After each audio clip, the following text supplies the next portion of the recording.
meetings here with your mayor, and just really excited about what the future holds. I told everybody when I was getting into this, I think it's exactly, we have the growth in our county is both our nemesis and our opportunities here. So, but we're going to work hard on all of that. I spent about 9 years on city council in Hondo over time, and one of my things was always wanted to see Hondo. I didn't want to see us become just a bedroom community to San Antonio, and I still feel the same way about our county. I truly want to have that if you want to live the rural lifestyle, I think you ought to be able to live that style. You ought to be able to drive 10 minutes and find you a really good job, and be able to leave that job and go spend money with all of our local merchants. And at the end of the day, drive 10 minutes and you're back home enjoying the rural life. So we're going to be working hard through everything we have. Teamwork. I'm all about teamwork, working with our cities, working with our economic development teams that we already have in place, and just really looking for really good opportunities for Medina County and those things that really fit well with us and fit well with our citizens. There's a lot working right now and a lot of opportunity coming. 10 years ago, probably when I think about city council days, it was always chicken or the egg. Do you get the people or do you get the businesses? Well, we don't have to worry about the people. They're coming, right? So now's the opportunity. So we know which one we need now as businesses and those things to offset. So I look forward to working with all of you guys on that and spending a lot of time here in Castroville. So I've been out of high school long enough that I think y'all will let me come down the hill without just pushing me back to Hondo right away. So I'm going to talk about just a couple of things briefly. One of the things that people keep still asking about is the Doss Goat Fire. So I'm going to just give a really quick recap on it because that obviously has been my wheelhouse with the county for the last almost 10 years. And I'm just going to give a really quick background to it because I think that it is still so important, because when we think about the fire, we think about we have that behind us, thank goodness, right? But the problem is we're worse today in our county than we were on March the 25th, I think, whenever that fire started. I mean, its conditions have only worsened. So if there's anything you can do to not burn, I don't care if you've burned for 100 years. I've told people in my almost 10 years of doing this job, we've been through multiple burn bans. I've never been concerned about one. I did a lot of exceptions during them because I'm very much, if there's a way to safely do anything, government's not here to hinder you. We're here to help. And I look at myself just another citizen. How do I help this guy get his job done? So we've really worked through all of that over the years and never had a problem. But in this condition, everything we have, the fuel loads that are out there, the almost Santa Ana winds that we're experiencing this year, I mean, everything is against us. So anything you can do to avoid any burning, if you see burning that you think looks dangerous, call it in. I know we hate to call on our neighbors, but if it looks like we shouldn't be doing this today, if your gut feeling says we shouldn't be doing it, we probably shouldn't be doing it. So call that into the sheriff's office and let them know. We'll send somebody out to take a look. Better safe than sorry. So Doss Goat, if we just run quickly through it, March 25th to Thursday, we've been having a lot of fires already. And we were actually out on a small fire. Chief Cook from y'all's ESD that covers this area was actually with me on another small fire, road fire in the Quihee area. We left at the same time, and I was part way back to Hondo, and this call comes in for up at the Mico area for a brush fire. Actually, it comes in as a car fire. Let me back up there. It comes in as a car fire. So I actually called Chief Cook. I said, look, I'm gonna head back to Hondo. I'll let you go take care of that up there. He was heading that direction, and we were trying to kind of stay spread out in the county in case something, kicked off, that we had coverage everywhere. So by the time that they get up there and kind of have a trooper arrives on scene, seasoned trooper, and literally comes across the radio and says, I have a very, very big fire on both sides of the road. It's like over the treetops. So when you hear this from a seasoned trooper, first of all, we have a problem. So I come out, I'd actually ran by my house to grab something. I come out the back door and I can see the fire from my house in Hondo. And I'm talking, it's very, very big. And it's like, we really have a problem. So I Chief Cook calls me about the same time and he said, hey, we're going to need the Forest Service out here. So I got on the phone, called the Forest Service, and as you all know, there are a lot of fires going in a lot of places in the state. And I put a call into them, talked to the gentleman, and basically he told me, I'm not going to really be able to help you right now. It's in the infancy stages. And he said, I'm going to need more information. He said, once you get there and you analyze everything, kind of let me know. And I'm looking at this fire thinking, everything I need to analyze, I can see from here. But he said, I did. And basically it was there. All their resources are just expended all over the state. I mean, if you don't need it bad, you don't get it. So it's less than 10 minutes, and the same gentleman calls me back and he says, we have a heat signature on your fire. They're picking it up on satellite. And I said, I told you we needed you. And we're really, Medina County, I think all of our towns, we try to be very self-sufficient, right? We help each other, we do our thing. And so it doesn't matter if it's our law enforcement or fire services. If we're calling somebody, it's because we really need assistance. So he said, we're scrambling aircraft out there. We're putting a strike team headed your way. We're sending dozer crews. I mean, all this stuff happened so really, very quickly. And I say at the end of the day, thank goodness it did. I mean, it was the difference. I don't even want to imagine. I mean, we could have been fighting a fire in Bernie, and that's not exaggerating. I mean, if it would have, without the aircraft and stuff that did what they did, if it would have jumped over 1283 and kept going, I mean, it could have been a total disaster. So we get they all get out, and of course on the first day it burned about 350 acres. Just went due north. Overnight they were able, because at night winds die down, things become favorable. They help you with the fire. Doesn't mean it's going away. It's just a little better for the night. They were able to get cut all the way around it with dozer crews. All that went well. Well, the next morning, some of the resources didn't come as fast as we'd liked them to, an aircraft that morning.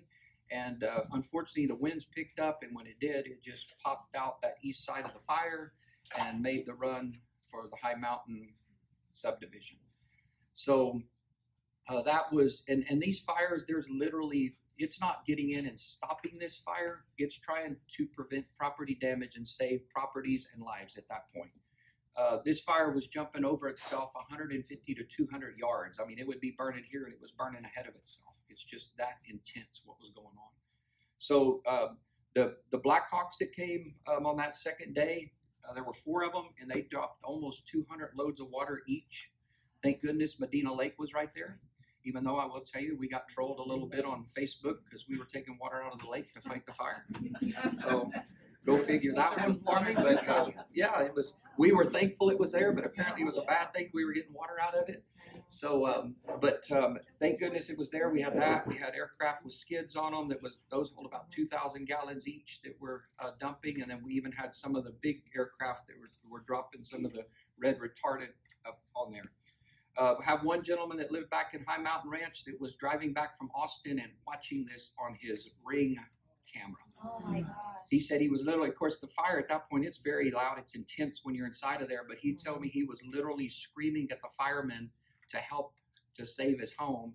And he sees the guy in front. He sees him drop retardant in front of his house, and ultimately sees one of the Blackhawks just drop water over the top of the house, which is what they're doing. They're trying to make a barrier, drop the water, and the fire doesn't stop. It just goes around. And if any of you had a chance to drive up there, that's what you see. You see places where it's 30 feet from the house, completely 360 degrees around it, and it goes on.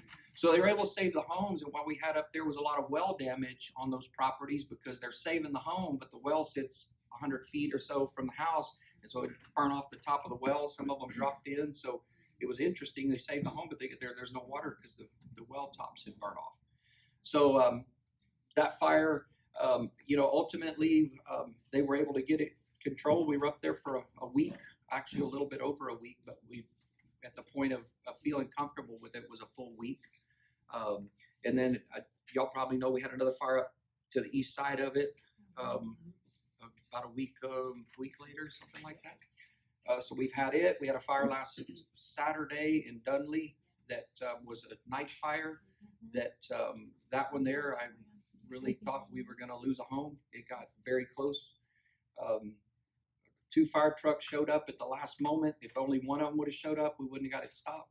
It took both of them, but they pulled up, and I will assure you they could have reached out and touched the fire on one side of their truck, touch the wall of the house on the other side of the house. A 2-story home. That's how close it was. So they're just moving very, very quickly. Another thing I would tell you, and we see this on all of these places we're doing it, if you live out rurally, if you can clear a spot around your house, I know we all love trees and we love brush and we love to have it up close. It is a very wise investment if you get some barrier space around your house to give an opportunity to be able to fight these kind of fires and stuff. So, the problem is, well, of course, every good drought ends with a good flood in Medina County.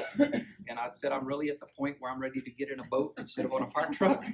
So we need that. We need the rain. We need it really badly. So, but in the meantime, it's just, again, so crucial that everybody really pay attention to what we're doing and everybody work together out there to help us with that. Any questions about the fire? I don't have a question. I just want to tell you thank you for calling him in to fire Texas A&M fire people. We live off 1283 off Bear Spring Ranch, and that was very terrifying. Yes. And so we left on Saturday night, and we were very grateful to come home to a house on Sunday. Yes, thank you. Thank you so much. Just a couple of things. If you're not signed up for them, emergency notices for the county. I'm just going to make a plug. You can go right to the MedinaCountyTexas.org on the homepage. It looks almost like the Alamo image on the front of it. It says where the registry is.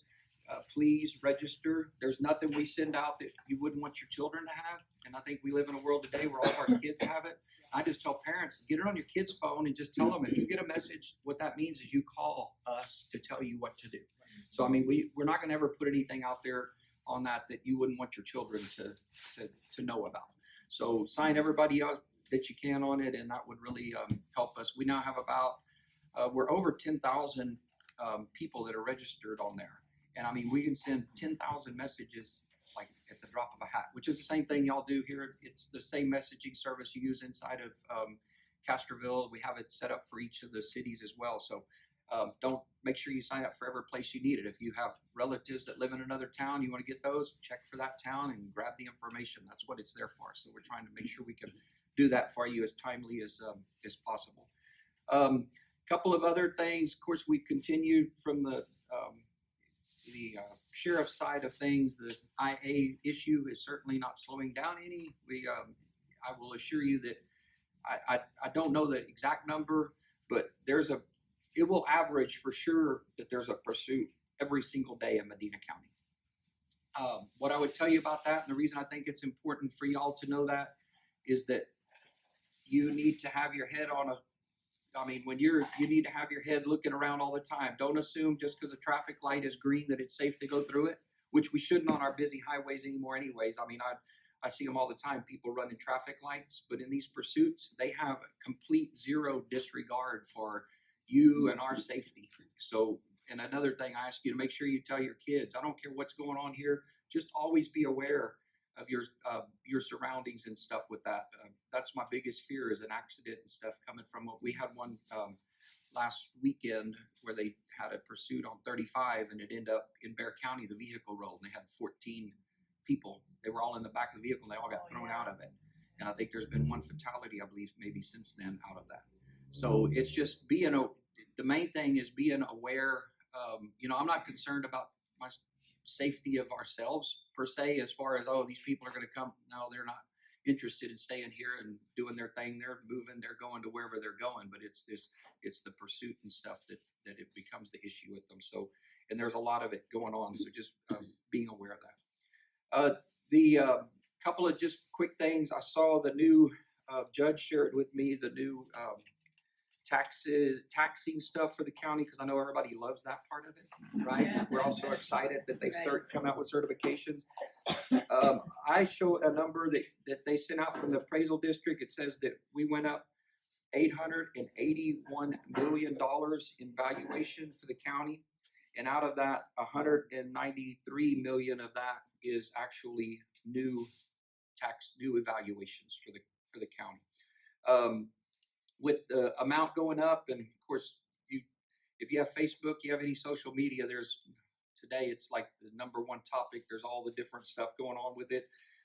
Can't say for sure, but I would think that your tax rate probably going to go down Again, I know the court's looking at that and doing everything that they can to try to work to offset, some of that as far as valuations and stuff on it. So that's kind of out on the horizon. We're just now getting ready to do kickoff meetings and start the new budget process.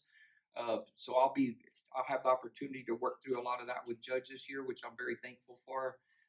One thing, the way all of this turned out, just having all the time to be able to do a transition with him is really, really great.